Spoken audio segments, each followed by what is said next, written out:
Hi, I'm Melanie Ann Phillips, co-creator of the Dramatica theory and software, and welcome to another exciting episode of Dramatica Unplugged, that weekly series that delves deeply into the secrets of story structure and storytelling to help you improve your writing with or without the Dramatica software. And as promised, tonight's episode is Theme Part 2. Last time, in last week's episode, we dealt with, of all things, Theme Part 1. And we explored the notion that there were two different aspects of theme, the thematic topic and the thematic argument. The thematic topic described all of the issues revolving around the story's theme. One of the things we said was that you could take a concept that is your subject matter and you could divide it into four principal categories. It would either be an external or internal state or process. An external state can be called universe, it's the environment. An external process can be called physics, it's the activities that go on externally in the environment. An internal state could be called mind, a fixed state of mind, as it were, an attitude, a fixed attitude or fixation. And an internal process could be called psychology, the manner in which one goes about dealing with issues internally, one's internal methodology, as it were. We also talked about the fact that, in fact, all of those four different aspects of the problem are in every single complete story. That we're going to be concerned with the state of our environment and the activities in it. We're going to be concerned with our state of mind and our manner of thinking.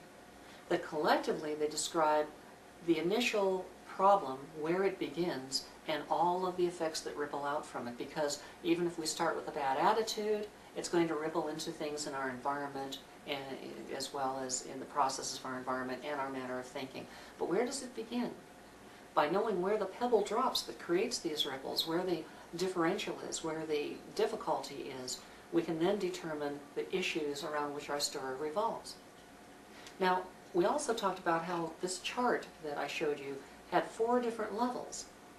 It was kind of a periodic table of story elements, or almost of thematic elements, as it were. Theme touches on not only itself, what is the thematic issue around which things revolve, but it also touches on aspects of character, plot, and genre. Each of them has a thematic aspect, and this chart here describes all of the different thematic elements that impact character, plot, genre, and theme of themes, the central topic, the central thematic topic. Each of these is represented, each of these four areas is represented by a different point of view, because in the end it turns out that meaning comes from perspective. The subject matter of your story, that might be considered the thematic topic, like death or man's inhumanity to man. This eraser might be the subject matter of your story. But you could see it from this side or this side. It doesn't change the nature of the thematic topic itself, but only when you know how the audience is going to be positioned in regard to that issue do you know what kind of perspective is created. And in perspective is meaning. I see the back, you see the front. Now you see the back and I see the front. When we do this, it doesn't change the nature of the topic, it changes the perspective because it's a different point of view. If I take this case that the videotape that's recording this program came in, here's one side of it, here's another side of it. Depending on how it's turned, it changes the point of view, our perspective, because we're seeing a different side.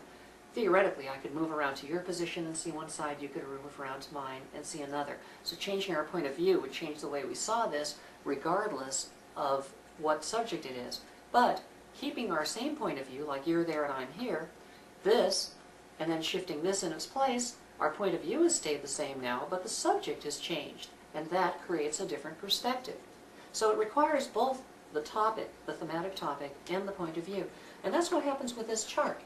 I won't go over again, because if you've been listening to these programs, you've heard it many times. If you haven't, go back and listen to some of the earlier ones. There are four points of view that need to be in a story. The main character, the obstacle character, the subject of story, and the object of story. Main character represents I, who I am.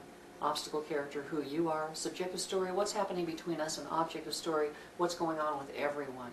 Each one of those will be assigned to one of those 4 different areas, so that the main character might mostly be concerned with universe, the fixed situations.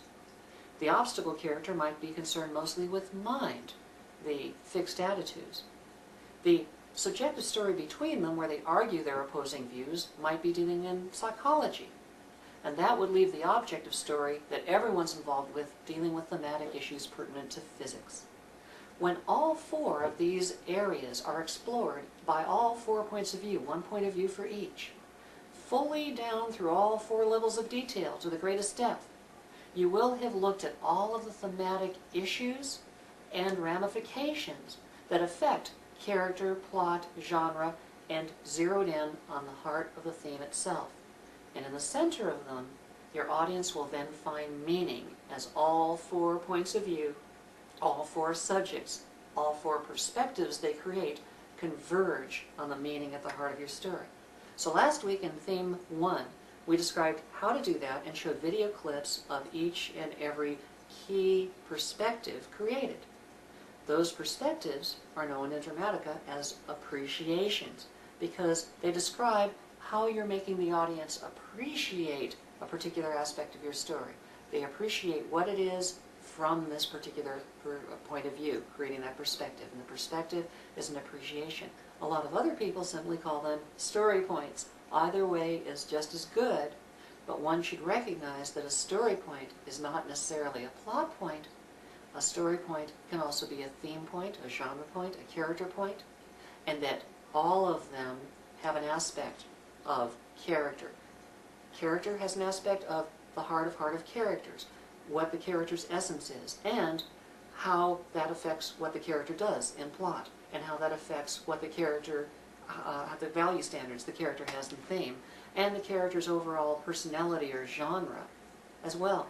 And similarly, plot has an aspect of character, what the characters will be doing in the plot, and what thematic value judgments are explored as the plot unfolds, and what kind of plot events happen in the overall genre of the story. So you can see there's a lot of swap over and interconnection. But last week we looked at the chart in terms of its thematic representation and described how each of these story points also had a thematic aspect. Looked at the video clips to see if we could understand what the difference in flavor or feel was when we looked at different combinations of these story points with those points of view. Now, just knowing what your story is about and refining it into the nth degree of detail for each of 4 points of view is great for topic, but it really doesn't do a lot to help you determine what your thematic argument is. That's the second part of theme. The first part is what we're talking about, and the second part is what we want to say about it, our thematic argument. So how do we create a thematic argument? Well, that's what we'll be exploring tonight.